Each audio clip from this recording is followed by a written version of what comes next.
Hey teachers, in this video, we are going to show you how to use item banks in new quizzes. First of all, item banks provide a way to select random questions from a group of questions, which may be aligned to a single outcome and level of difficulty. The second thing is that we can also provide test security this way because we rotate through those random questions for each outcome. And then the third thing is that it's going to provide a way for us to identify which questions might be valid and which questions we may need to throw out. So the first thing we're going to need to do is to come up with some outcomes. We're going to create that item bank, corresponding outcomes and difficulty. And then we'll create the questions, we'll and take those bank questions and insert them into a test. So the first thing we're going to need to do is kind of find those outcomes. So what I've done here is I actually have some learning outcomes which are associated with AP Stats, and these are from College Board. And so you'll notice here that we're going to start off by just APS SSM1.b. So we'll go ahead and grab this. And what we're going to do is we're just going to say, um, we're just going to use this first part of this in order to name the bank. So I'm just going to click copy right there.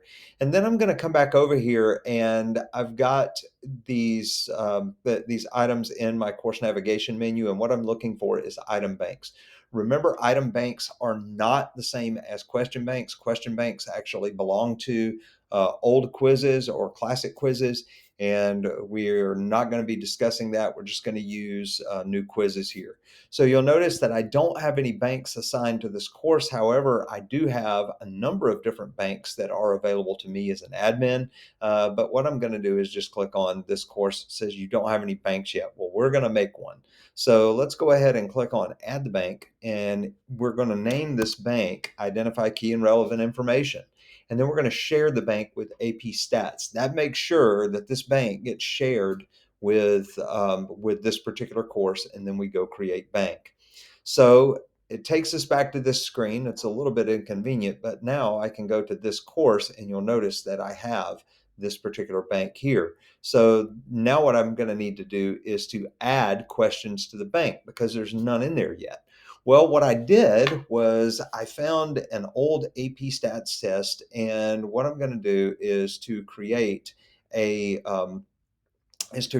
series of questions that will be associated with this stimulus right here. So the first thing I'm going to do is just click on uh, new, and then I'm going to click on an essay question right here.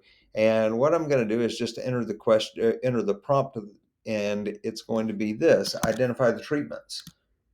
So that will that will go there. And then I don't have any tags or metadata or anything like that. I can put grading notes down here. Then, depending on the nature of the question, I can actually put those in there so that helps me to grade them. I can align these to an outcome. In this particular case, notice that I've got align institution outcomes with this question. Great. Let's go ahead and do that right now. So I'm going to jump over here to math. And in this case, I've got that AP stats, which is right here. We're going to go to, let's see, data analysis. Don't think that's going to be it. Let's go back on this. Selecting statistical methods. Let's see. Oh, there it is. That's the one I'm looking for right there. So now I can actually identify key and relevant information to answer a question or solve a problem. And I'm going to go ahead and confirm alignments there. All right. So I can go ahead and click on done. And then, and if I want to, I can give that question a title. If I want to just say treatments, there you go. And we'll just go ahead and click done. Now what I'm going to do is add another question. In this case, it's an essay. I'm going to just call this experimental units. And then I'm just going to say identify the, we'll just copy and paste that. Experimental units, we'll lowercase that. And then we'll go ahead and we'll align that to outcomes. We're going to select that same outcome again. We'll just go over here to Math, AP Stats. We do need to go to selecting statistical methods, identify key and relevant information. We'll go ahead and click on that.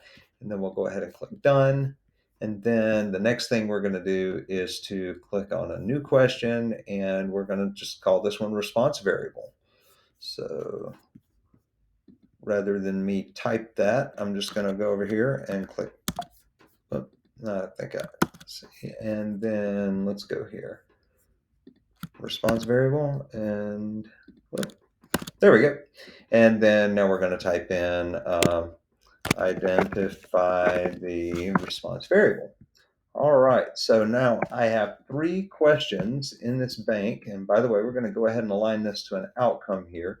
So click there, select statistical methods, and then I'm going to go ahead and confirm the alignment. Now, I have 3 questions that are part of this identifying key and relevant information, which is really this particular outcome. And now I'm going to click on Done. All right, so I've got these 3 questions that are aligned with this particular outcome. And now what I'm going to do is I'm going to jump back over into AP Stats, and we're going to now go to quizzes, and we're going to go ahead and create our quiz. So in this case, I look for quizzes over here on the left-hand side.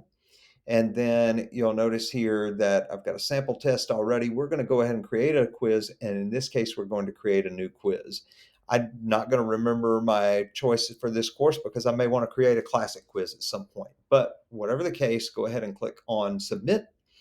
And then we'll just call this I don't know, we'll call this statistical data.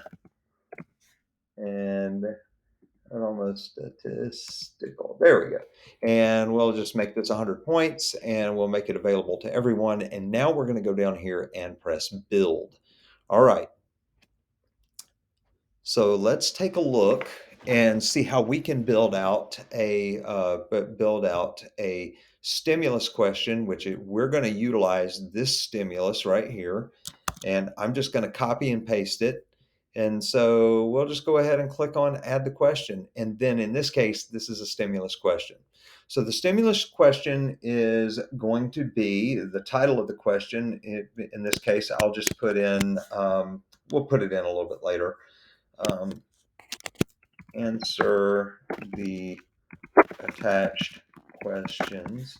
And then what I'm going to do is just in the content, I'm just going to copy and paste this information right here.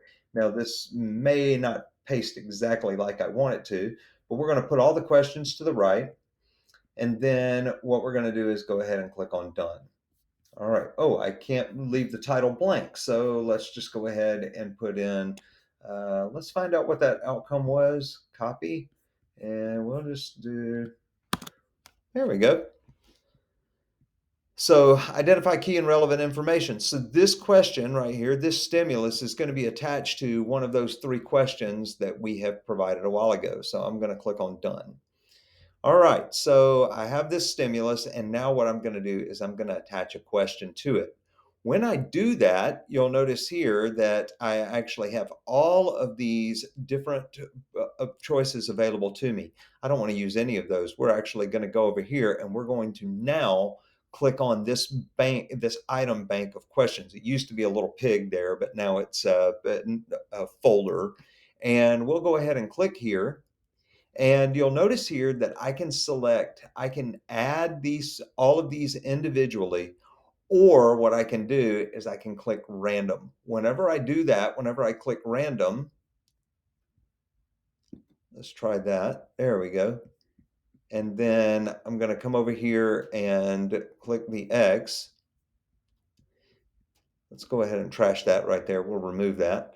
There we go. So now what's going to happen is it says all questions pulled from the bank identify key and relevant information. I don't want to pull all questions.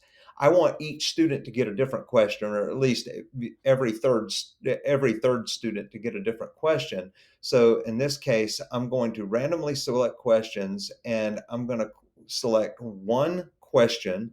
And because this test is worth 100 points, we're just going to put 100 points down there. So we've got this question.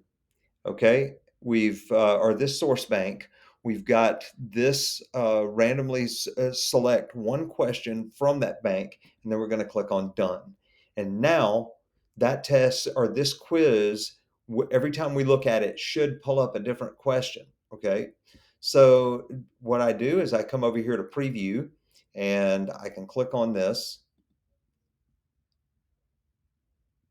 And there we go. It says now identify the response variable. If I hit return, let's just go ahead and see if it pulls up a different one. Okay, statistical data, there it is right there. And then we just go down to build.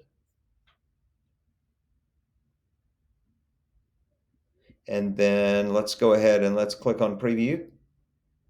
And let's see if it, yep, identified the treatment. So you'll notice that it's pulling up a different question each time.